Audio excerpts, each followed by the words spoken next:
ఎందుకంటే భారతదేశం చాలా పెద్దది, భారతీయుల యొక్క శక్తి చాలా గొప్పది. ఇప్పటికీ మనం రుచి చూపించాము. ఒకప్పుడు చైనా వారు వచ్చినప్పుడు నేను అప్పుడు చదువు చెప్తున్నా, భారతదేశానికి గొప్ప విలువ వచ్చింది. అప్పుడు 61, 62లో చైనాతో యుద్ధం వచ్చింది. మనకు బార్డర్ మీద నుంచి 15 కిలోమీటర్ల దూరం మన సైన్యం చూసుకుపోయింది చైనాలకు.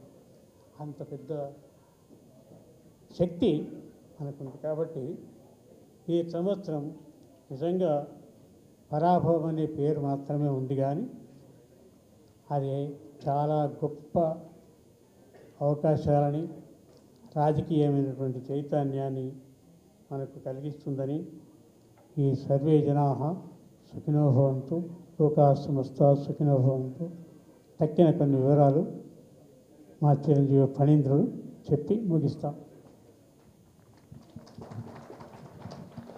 పరాభవనామ సంవత్సరం అని ఈ సంవత్సరానికి పేరుగా చెప్పినారండి.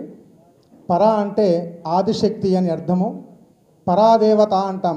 విజయదశమి రోజు మనము పరాదేవతను పూజిస్తాం సార్. 9 అమ్మవార్ల తర్వాత ఉండేటువంటి పర అంటే ultimate, which is the ultimate, that's called పరా అని అంటారు. అన్నిటికంటే ఏదైతే అంతిమంలో అత్యధికమైనటువంటి స్థానంలో ఉన్నటువంటి శక్తియో ఆ శక్తిని పరా అని అంటాము. భవము అంటే జన్మ, భవము అంటే జీవితము, భవము అంటే పుట్టుట, భవ అని అంటే ఈశ్వరుడు అని అర్థం. భవాయ నమః అని అంటాం. అందుకని భవ అంటే ఈశ్వరుడు అని అర్థం. పరా భవ, పర అంటే అమ్మవారు పార్వతీదేవి, భవ అంటే ఈశ్వరుడు అని అర్థం. కాబట్టి పార్వతీ పరమేశ్వరులు ఏలేటువంటి యొక్క సంవత్సరానికి పరాభవము అని పేరు. ఈ పరాభవము అంటే అవమానము, అగౌరవము అనేటువంటి అర్థాలు ఉన్నప్పటికీ ఎవరికి ఈ పరాభవము ఉంటుంది అంటే ఎవరైతే భగవంతుని యందు భక్తి లేకుండా ఉంటారో, ఎవరైతే అధర్మమైనటువంటి మార్గంలో ప్రయాణం చేస్తూ ఉంటారో వారికి ఆ భగవంతుని దృష్టి తగ్గి ఉంటుంది. కాబట్టి పరాభవం వారికి ఉంటుంది అని మనకు ఈ పంచాంగం చెప్తా ఉంటుంది. ఈ సంవత్సరానికి రాజు గురువు, మంత్రి కుజుడు, నవనాయకులలో 7 గ్రహాలు శుభులు, 2 పాపగ్రహాలు, ఎక్కువగా శుభగ్రహాలు ఉండటం వలన దేశంలో రాజులు ప్రజలు పరస్పర అభిమానంతో కలిసి ఉన్నప్పటికీ కూడాను ప్రభుత్వంలో జరిగే లోటుపాట్ల వలన ప్రభుత్వం యొక్క ప్రతిపక్షము బలపడే అవకాశము ఈ సంవత్సరం ఉంటుంది అని చెప్పుకోవచ్చు.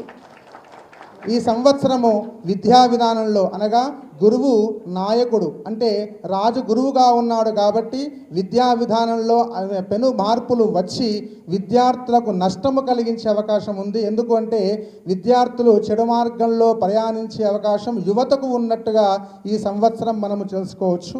యువత పక్కదారి పట్టే అవకాశం ఉంటుంది.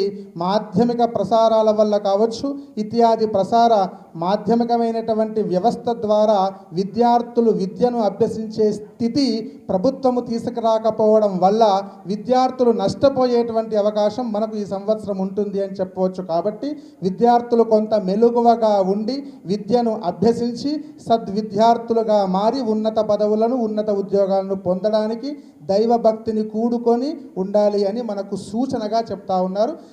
నాయకులు ధర్మ మార్గంలో ఉండి చక్కని నిర్ణయాలు పరిపాలన చేయుదురు. ఇంకా విదేశీ రాజుల కుట్రలను మన సైనికులు సమర్థవంతంగా ఎదుర్కొందురు. దేశమునకు కొన్ని విధములైనటువంటి రక్షణ కల్పించుదురు. ఇరుగు పొరుగు దేశములతో యుద్ధములు జరుగును, కొంత నష్టము కలుగును. ఆర్థిక సైన్యపరమైన రంగములలో కొన్ని ఇబ్బందులు కలిగినప్పటికీ పాలకులు సరి అయినటువంటి సలహాలతో రాణింతుదురు. ఈ ఏడాది సరి అయిన సమయములే వర్షములు కురుస్తూ ఉంటాయి, పంటలు బాగా పండుతూ ఉంటాయి, ఆహార ధాన్యాల యొక్క ధరలు పెరిగే అవకాశం ఉంటుంది. మెట్ట భూములు, వరి పంటలు, పసుపు, పచ్చధాన్యములు, శనగలు, పత్తి ఈ పంటలు అధికముగా పండే అవకాశం ఉంటుంది. రైతుల ఆత్మహత్యలు తగ్గే అవకాశం ఉంటుంది. మిర్చి, నూనె, పాలు, నెయ్యి, బంగారం, వెండి ధరలు హెచ్చు తగ్గులవుతూ ఉంటాయి. కూరగాయల యొక్క ధరలు తగ్గుతూ ఉంటాయి. రైలు, విమాన, రోడ్డు అగ్ని ప్రమాదములు చాలా ఎక్కువగా జరిగే అవకాశం ఈ సంవత్సరం ఉంటుంది. ఎందుకంటే ఈ సంవత్సరానికి రాజు గురువుగా ఉన్నప్పటికీ కూడాను మంత్రి కుజుడుగా ఉన్నాడు. కుజదోషము అంటాము.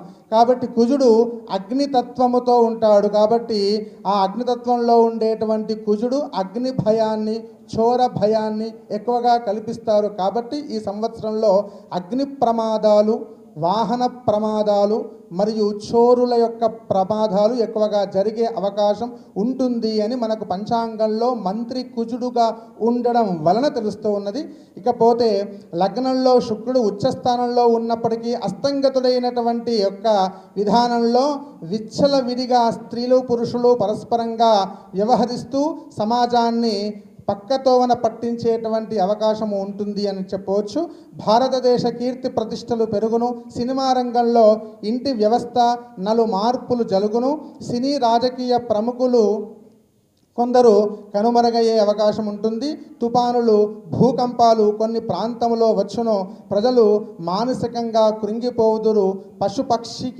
పశువులకు అధిపతిగా ఈ సంవత్సరము కృష్ణుడు ఉన్నాడు కాబట్టి కృష్ణుడి యొక్క పరిపాలన చేత పశువులు, పాడి పంట సంరక్షించబడతాయి అని చెప్తా ఉన్నారు. ఈ సంవత్సరంలో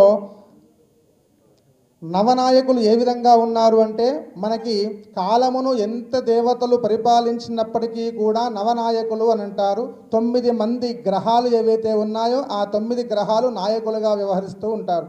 ఆ నాయకులు ఏ విధంగా ఉన్నారనేటువంటి విషయాన్ని ఇప్పుడొక్క 30 సెకండ్ల పాటు చూద్దాం. రాజు గురువుగా ఉన్నాడు. రాజు యొక్క వాహనము నావ. మంత్రి కుజుడుగా వ్యవహరిస్తున్నాడు. సేనాధిపతి చంద్రుడు ఉన్నాడు. సస్యాధిపతి శుక్రుడు, ధాన్యాధిపతి బుధుడు, అర్ఘ్యాధిపతి చంద్రుడు, మేఘాధిపతి కూడా చంద్రుడే ఉన్నాడు.